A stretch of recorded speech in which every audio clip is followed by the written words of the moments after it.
So it is Friday night, and I'm finally doing the $30 and under. One is a few dollars over 30, but we won't worry about it. We'll call it $30 and under Cabernet. There's 7 of them. I'll go through each one as I taste each one, and we'll get it started.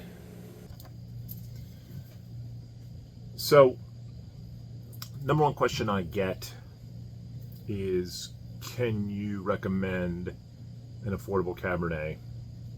Typically, they'll say California, not specifically Napa or anything else, but California.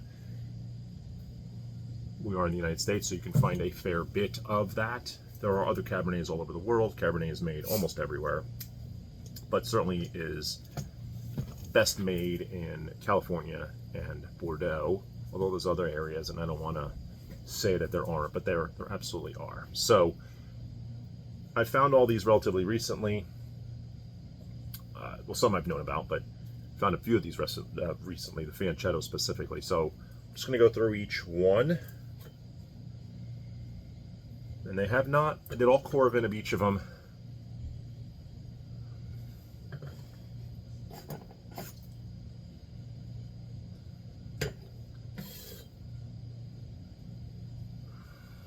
I'm just getting an initial odor of all of them.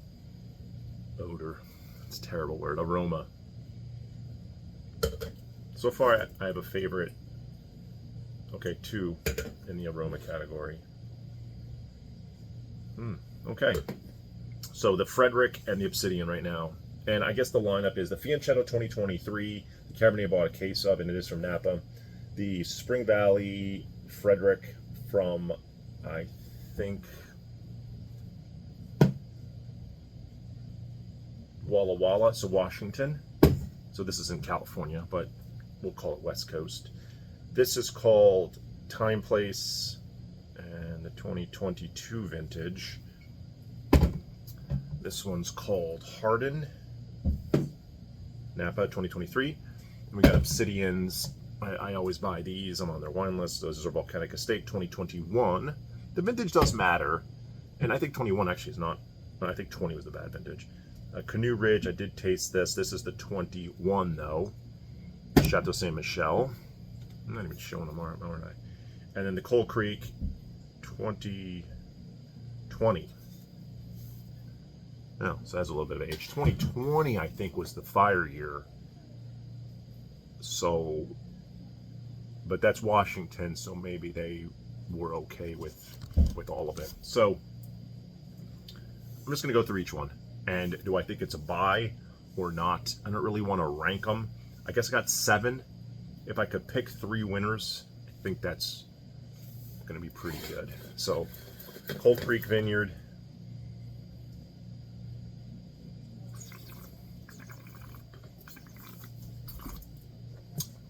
This one I want to hate because it's Chateau Saint Michel.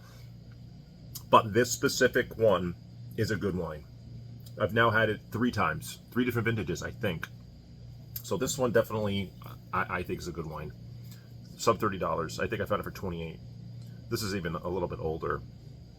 Coal Creek Vineyard, Chateau Saint Michel. So I absolutely think it's good. It's, I hate to say the word tastes like wine, but it does. It tastes like quality wine. It's got a nice aroma. It's got nice tannin. It's got nice balance. It's got nice mouthfeel. Like everything is in there, and it's got fruit, some complexity. The other one is the Chateau Saint Michel Canoe Ridge, and I had a previous vintage of this, and I was not a huge fan.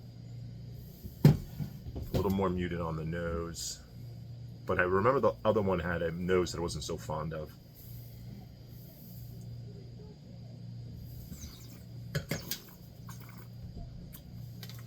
And yeah, it's lesser.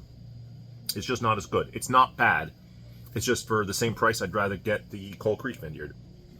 So there's nothing wrong with this wine. It's a little more bland, a lot less layers, a lot less depth, a lot less tannin. Like it just misses on every mark a little bit more than the Coal Creek.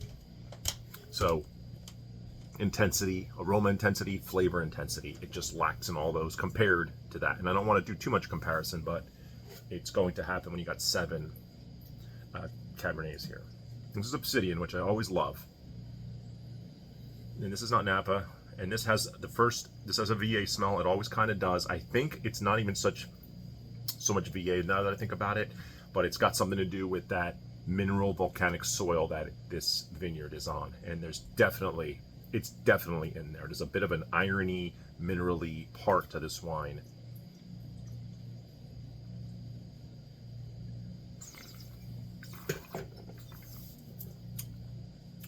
Yeah, see, it's still good. It's so good. And that's 32 or 33, I think. That is the most expensive.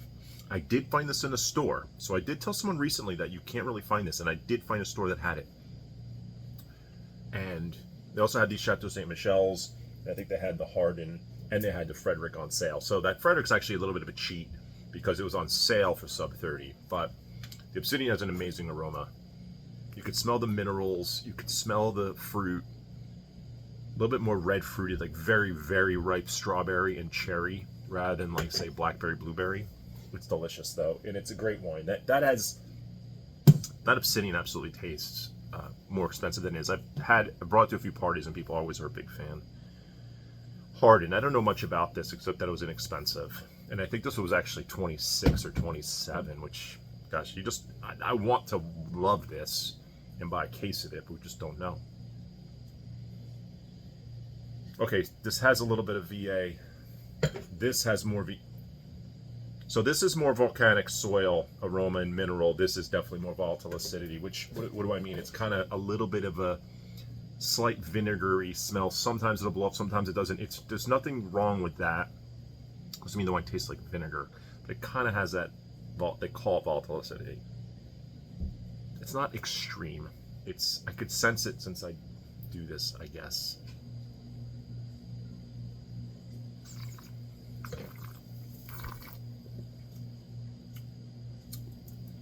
Tastes good though. A little overcooked. It's got a little bit.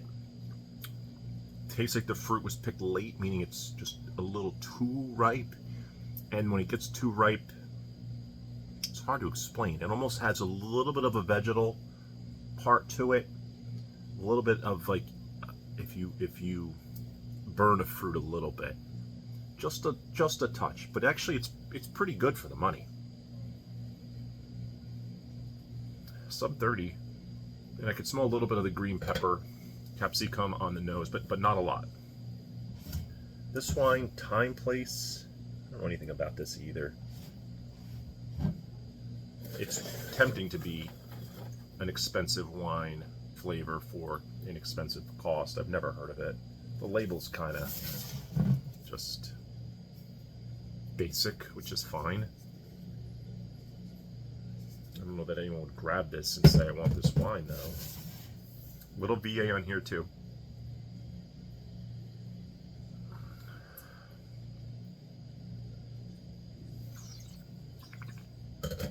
No. Oh. No, and I accidentally bought 2 of those. No, I do not like that. Oh, that is a loser. Nope. Oh, that does not taste good. So that's not horrible, but I would, that's zero. That's the least in this group by a long shot. Wow, that is not good.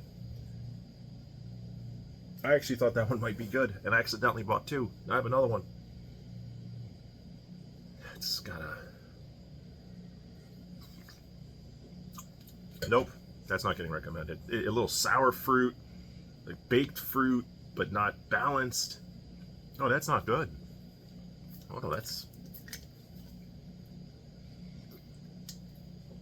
It tastes artificial. Yeah, gosh, that is very disappointing. Gosh, that's a shame.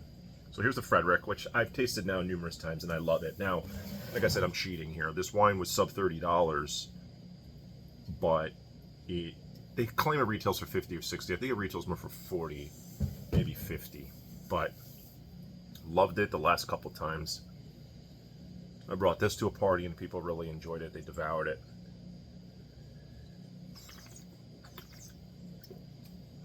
Yeah, this one's really good. So this is what you would say has the most elegance of these all. It is less Cabernet than the others, and I could tell.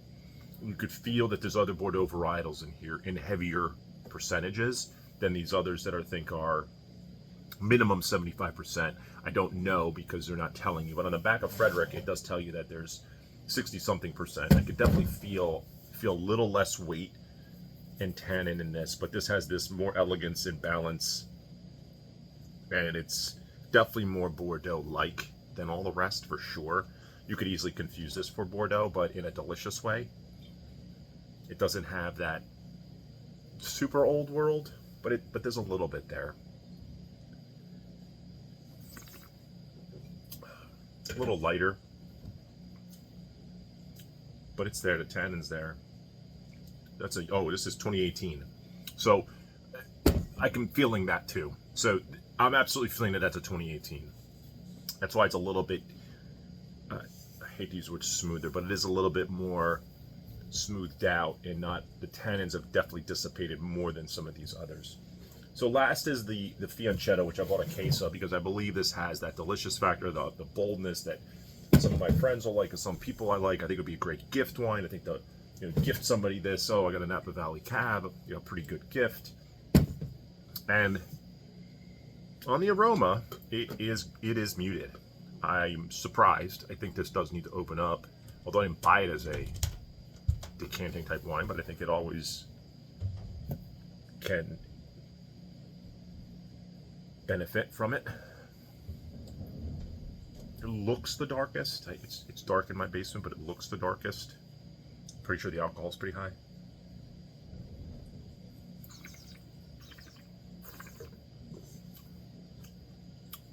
It's not the best of these. It's not. It's good, but see, maybe I should have not bought a case of this before I did this tasting. Now that I think about it, I would have probably bought some Fianchetto, some more Frederick, some Hardin. I always get Obsidian, and probably some more Cold Creek. I probably would have done a mixed bag of 12 wines, a case, than just a case of this. I do think this needs to open up more, and I think then it'll show more of the bright fruit, the juicy fruit.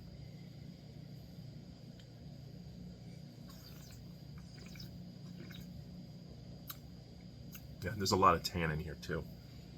It's super young. 23 is an insane baby.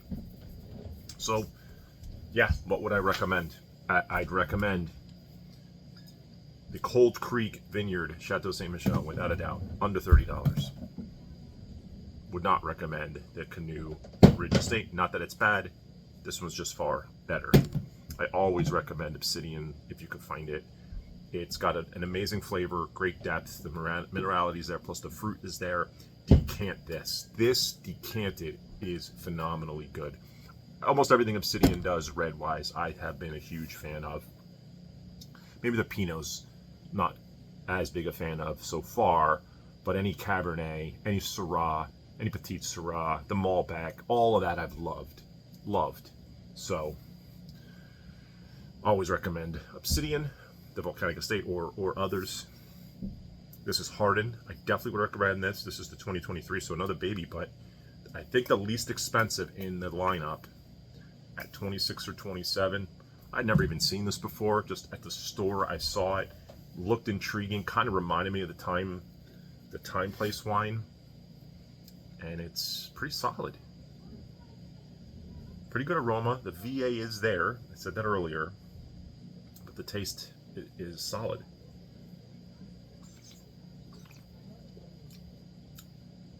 No, you can't deny that taste. It's good. It's got a delicious factor to it. A lot of tannin still too. That tastes very big and bold. That definitely tastes more than $26, without a doubt. Maybe the time place got better in the last 5, 10 minutes. I doubt it.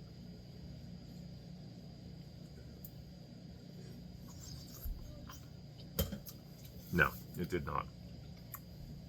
It's not as harsh as before, but no. No. The finish kills that wine. Oh gosh. Just a disappointing finish. What am I tasting in? Hardin. So absolutely do not recommend time place. So off the list. Definitely recommend this Frederick, how much would I recommend? So $30, I definitely think this is a buy. 40, it's a maybe. Anything above 40, I'd say probably not. But for the discount I'm getting it for, and it's a 2018, it's phenomenally good. Fantastic. Fianchetto, I'm saying yes, still a buy. I'd say decant it for an hour. It will be better. I think it's just not showing great right this moment. But I did buy a case, and I did have a few not that long ago, I think last weekend, and they were good, really good. But I did let it breathe. So I said I wanted to recommend a few. So the Cold Creek Vineyard Chateau Michel, the Obsidian, the Hardin, actually all of them, except two. The Time Place and the Cold Creek Canoe Ridge, I would say no. All the rest I would buy and drink, which is good, because what you need is the availability of these wines is the difficult part. Finding them is the other challenge. If you run into them, I'd say, yeah, go for it. Are there others? I'm sure there are, but I wanted to do a span like this. I think sometimes doing a tasting like this really allows you to just see the variance in these tastes. The Fianchetto I thought was fantastic compared to these. It would not be. It'd be, say, Obsidian and Hardin and Frederick would be in the upper echelon. Chateau Saint Michel and Fianchetto, oh no, then Frederick. So I think Obsidian, Hardin, Frederick are in the same category of good, really good, of really good. Chateau Saint Michel and Fianchetto are then the next level, slightly down, but not by a lot. And then Canoe Ridge would be next, and then forget it. The Time Place is just not a buy. Just no, no thank you, no thank you. So that's it. That's it. I have a pork chop that's rested far too long now. Steak will be tomorrow. And maybe I'll open up one of these wines, maybe I won't, I'm not really sure, but I'm glad I did it. What does it tell me from me? Will I buy any of these? Probably. If the Hardin 23, I want to do a little bit more research to see about it. The alcohol's pretty, I just think for the cost, it's pretty darn good. I'm gonna taste a few people on it. This Obsidian is so good. So for $5 more, $4 more a bottle, is it worth? That's sometimes the divide here. Is it worth going for that $27 bottle for $31? I feel like I get something with more depth, more layers, more complexity. It's a tough call.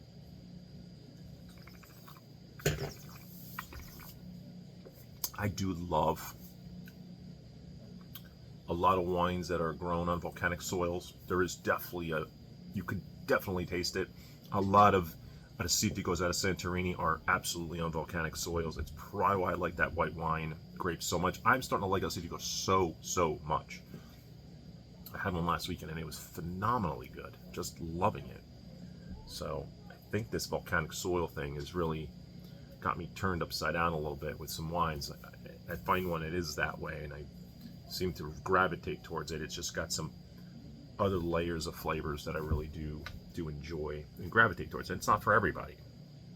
I tasted somebody on a wine that had a iron clay minerality and they hated it, and it's actually like one of my favorite Cabernets.